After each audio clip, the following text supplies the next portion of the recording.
Welcome to African Sunset. If it's your first time seeing this channel, make sure you subscribe so that you can be notified whenever we upload. Going to cry to, you are taking a federal government to a court to go and do what? As a poor man, they will just dump you there. Nobody will even hear from you. Today like this, if I will say I will go to Villa, but just close to Villa to go and protest because of this issue now, you will not hear about me again. Nobody know me for this country. You will not even hear anything about me. Not to talk of saying you will see a senator self to go close to a senator, you will see how they are protecting him. Not to talk of say you want to go to somewhere and cry. So where are we going to cry to? Except to cry to God, because at this moment we are only depending on God, because our government are forming dumb air. No matter they the are cry, not they will cry hearing. to God. They are not. So are you taking laws into your hands? You can't take laws into your hands. If you say you want to kick against this thing now, you cannot take law. You have to follow a procedure and then file a matter in the court and say that all these things they are doing. You have to come with a fact and then do a case. But you cannot come and block roads that you want to do a protest. You come and how many people have that mind now? People that are looking for something to eat. Some of us are bright winner, will come and stay on the road. Police stray bullet will come and hit you and you die. What about those people that died during the endsars process? Did you hear about them again? So our government are just out to frustrate us. These politicians are the same. These politicians that I'm telling you, they are the same. Even I told you yesterday before the reversion of this thing, I told you that the local government chairman in my community is benefiting from the last poor people money they shared, 5,000 naira they used to share during Buhari regime. Market money, they benefited from it, and they are not poor. But they benefited from it. They brought the names of their family members, all are there. Why the poor people, they don't even know that something of this nature even exists. Before you benefited on anything, you must belong to a party. They will ask you, which party are you? Bring your membership card, bring your name. What is here? We have gotten to a point whereby this country is declining day by day. Nobody is even talking to challenge the MD of NNPC. That man has just been there squandering money. The former president don't know anything about this petroleum. He's a minister, but he don't know anything. They are brainwashing him. We know how it has been. Then they are brainwashing him, fetching our money in that NNPC. Nobody is accounting, no auditing, nothing, no proper record. How much are you paying for subsidy that you will come and increase subsidy by almost 400%? How much were you paying then that you will come and increase the subsidy by 400%? It's not done that way. If you want to remove subsidy, how much were you paying then? Then what you were paying, add it up, but not this one that you are doing. You say you open it to marketer, the market will be fluctuating, will go up, will go down. In Nigeria, this country, is there anything that go up and come down? I've never seen something that goes up and come down. How much are we buying spaghetti before during Goodluck Jonathan? How much are we buying rice before? How much is it now? I bought cement day before yesterday, 4,700 naira, and today somebody is telling me he bought it 4,800. Every day, that is how you will see, because of these changes of issue of fuel. Now every day things will be adding. How long are they going to frustrate us? So please, I believe that our prayer will go a long way, because this our government don't have us at heart. They are only after themselves. Who is this MD for NNPC that Tinubu cannot remove him from that place? Is he the only person that can work on that particular aspect? What knowledge does he have about our petroleum product that he has been there for over 8 years and is doing nothing? There has not been changes. From him. We are calling on marketers to come and do what? To come and do what? Marketers to come and be supplying fuel for you in a country where you have a crude oil, and you are calling on marketers to come and be supplying fuel for you. And you say you are NNPC, you are for us. You are the first person to change price of petroleum product. First person, they are the first people to change price of petroleum product before other people started changing. Even people that bought their petroleum as a then they just increase the price. So seriously, my contribution is that this government have nothing to offer us. If they cannot make any reversion on this issue, they should just forget about it. we will continue to pray for them. If they refuse to do something good, we will pray bad prayer for them. We will pray as Nigeria is now. Nigeria is burning. If poor people will pray bad prayer, those leaders, they will not see anything good that will come from them. They will steal our money, but the money will not be useful for them, because this is our money, this is our sweat. Upon all these things, we are paying taxes. They are not doing anything. No electricity, like we that we are saying we are even living in a satellite town in Abuja. In my locality, they took light since morning now. There is no light. How are we going to survive on this thing? We buy fuel for generator, we for power to power our light. We buy fuel to pump our to pump water, because there is no water. There is no any water, no provision for water, no provision for light, no provision for security. We eventually contributed everything to this government. This government are just collecting money and be eating, because they are not contributing anything. We pay for security. No, you will not see the sign of any police person in my area. We are paying vigilante to guide us. Then what are they collecting taxes for? What are they doing with our taxes? I'm not in support of any money to be given to any governor to share for anybody as a palliative. They should fix our refinery, because all our governors are corrupt. If our governors are not corrupt, why are they fighting with local government because of their money? All of them, they are corrupt. If you give them that money, local government will not say anything. Even if you give that money to local government, the masses, poor masses, will not see anything, because they will believe that that money is their own. They will chop it and then nothing will happen to them. We are kicking against any money, any sort of money. They should use that money and fix the refinery. If the refinery is a problem, they cannot fix it. They should just bring down they should know how to do, and just bring down this fuel. This thing is eating up. This thing is eating up. I'm saying it because if they fix your refinery, it goes against Dangote, and I believe they fix the refinery. It goes against the North. You see, thank God, the way this government is, I'm noticing like the way this government is going now, they don't want to work alongside what the former president did by giving Dangote the chances to do what he did, because Dangote has been given a big chances. Go to market and see every product now. Can I help you quickly? Can I come in? We can disorganize that refinery. Yeah, no, I understand. Can I come in? By fixing our refinery. When we fix the refinery, where there is competition, we'll get this. Can I give you a different perspective? Can I give you a different perspective? Can you hear me? Can I give you a different perspective quickly? Huh? That is my position. Yeah. Let me give you a different perspective. You know this the last speaker now, I think is emotional. You know, when you are emotional, a lot of things don't make sense, and because he's emotional and it's money that's going out of his pocket, he's saying what he's saying. But let me tell you something. I'm giving a different perspective. I don't know if all of you will understand me, because I speak a little bit faster. I'm a South African. So let me tell you a different perspective. You know what Bola Tinubu did was the best thing anyone could do to Nigerians. Was the best thing he could do, because the subsidies were actually killing your economy and you guys were not seeing it. Now, the Nigerians were paying for fuel of people in Benin and Cameroon. I'm not talking about the people in Niger. So you guys, through your taxes, were paying for their fuel. So they were getting their fuel cheaper through you. Now, let me give you an example. In South Africa now, all our neighboring countries, Botswana, Lesotho, and Namibia, they are getting fuel from us. But our fuel in South Africa is more expensive than all these other countries. So if you go to Namibia, you'll buy fuel cheaper than you'll get in South Africa. But South Africa is giving fuel to Namibia and is giving fuel to Botswana. Now, Nigeria was the opposite.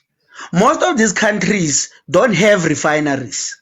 So whenever Nigeria imports fuel, they then come and get it from Nigeria. So you guys were paying for other people's fuel. So that's the argument Bola Tinubu is making. He's saying Nigerian taxpayers cannot continue paying fuel for other people.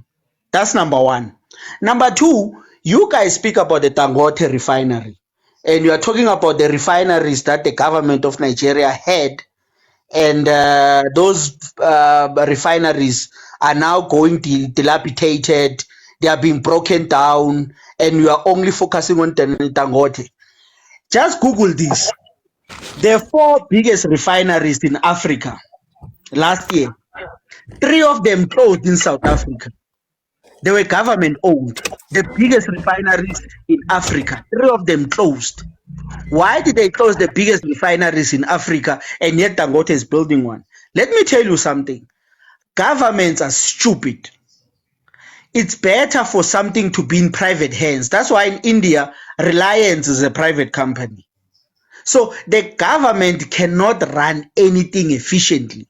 So why did the refineries in South Africa close? They closed because the government is unwilling to provide the resources for cleaner fuels. So if you look at all these other refineries except the Dangote, they manufacture dirty fuel. If you drive in the streets of Lagos, I've been there multiple times, the air was not as fresh because the refineries you guys had was producing dirty fuel. That's why the NPPC had to close them down. I might be getting that name incorrectly, but I think it's the NP something something. Now the frequency, that I can't remember it properly because the last time I was in Nigeria was 2019. So what Bola Tinubu did, you guys should be actually applauding him. But the problem is it's money out of your pockets, which is why the last speaker was so emotional, talking about everything is going up. He's actually saving you. So the whole world is for Bola Tinubu, what he's doing now, because he's protecting Nigerian taxpayers. Now, let me make the final point. Let me make my final point before I listen to you guys talk again. The final point is this. Nigeria's fuel at 670 is not the most expensive.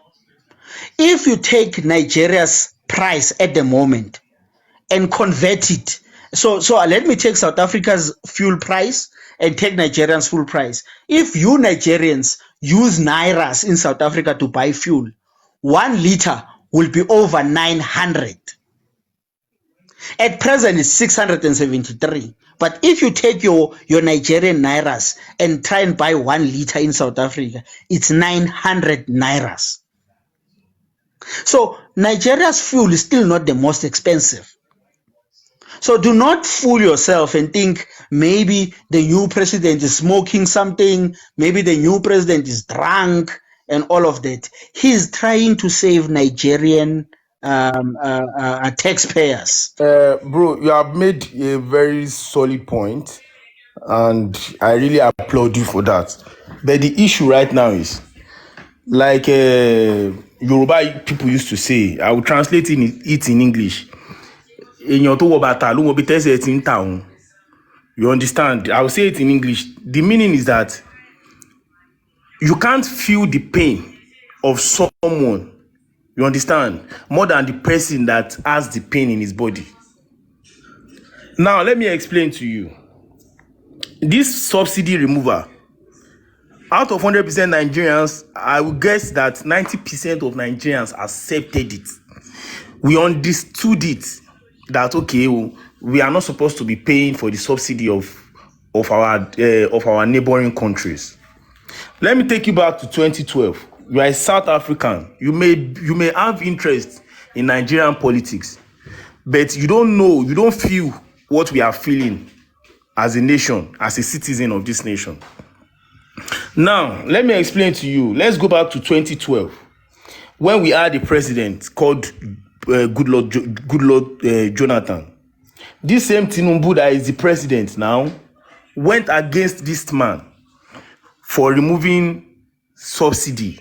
The whole country was in chaos in 2012 that we went for 2 weeks straight strike. Nothing was working for 2 weeks because of subsidy. The old politicians in Nigeria at that time does not want to hear anything about subsidy. They said removing of subsidy is a crime, and the president does not know what he was doing. And Jonathan came out that year. He explained for people that if we remove this subsidy, we are going to focus on education and electricity and agriculture. This same Tinubu was the ringleader of the people that came out against this man that time. So why all of a sudden in 2023 he now understood the reason to remove subsidy? That is one. Number two is, we are not saying you should not remove subsidy. Now, that's my first point. I just want to pick out Nigerian politics and hypocrisy for you. That 2012 subsidy issue, you can Google it, you can praise on Google, and you will have a review of one of my points. Now, you want to remove subsidy in 2023. Accepted. We are not supposed to be paying for the subsidy of all these countries that you mentioned. What happened to removing it gradually so that it won't affect the masses? For example, remove 50%. Let us start buying fuel for 300 naira. It's still bearable. What happened to certain securities that will guide our fuel and all that? Now you came all of a sudden and removed the subsidy. Before you continue, Yeah. can I answer you quickly? Remember what the president of NPC said, or NPPC. I can't remember it proper. I might be mixing up the words, but you understand what I'm talking about. Yeah, NPC. Remember what he said? I think it was 2 or 3 months ago, before Bola Tinubu took power. He said the government owes him so much money that he's not able to do a lot of administration. Now, why is the government owing that guy so much money? It's because the Nigerian government and the Nigerian people are financing your neighbors. So he said the Nigerian government can't pay him. So Bola Tinubu still needs to pay back all of that subsidy money that he owns to NNPC. Now, until he pays that, the subsidy, he had to close it because you guys were not getting the fuel at the right time, which is why you had a lot of fuel shortages. Look, I was in Nigeria 2019 for a very long time. As you know, there are a lot of South African companies in Nigeria. So this issue had to happen. So it was actually pushed by a lot of countries throughout the world to say, Nigeria, please remove the subsidy. He can't do it gradually. He had to remove it as quickly as possible, because until he had removed this thing, I'm telling you, the whole world was on him. You can continue, my leader. Thank you, my brother. You have made your own point. But I will still say to you that this man does not have strategy. See, I've made some points before you even came on. Like I said, this man is just a desperate politician. He does not know what to do with power. But now that is not the issue. I want to clear you on this subsidy issue right now. See, there are ways we do things. You understand? You don't just do things and say you just do it. You have to do things and think about the repercussion of what you are doing. Okay, if we do these things this way, how is it going to affect the people? How is it going to be? Is it the right thing to do at this time? How did Buhari rule this country for 8 years without removing fuel subsidy? How? Okay, he was running on loan. If that will be your response, maybe he was running the country on loan every day. Did you know that after this subsidy removal, these people said they have generated over 400 billion naira from this subsidy issue, and they are still planning now to borrow around 500 billion from IMF. So my point is, these people are clueless. You are seeing it from South Africa. You are not in Nigeria. You are not a business owner in Nigeria. You are not a Nigerian citizen. you are just a person interested in Nigerian politics. It is not the way you see it that is happening here. For instance, majority of Nigerians does not have job. Let's start from there. Majority of Nigerians are jobless. You can check Google for the figures of unemployed Nigerians. You don't make money. How do you want people to afford this fuel?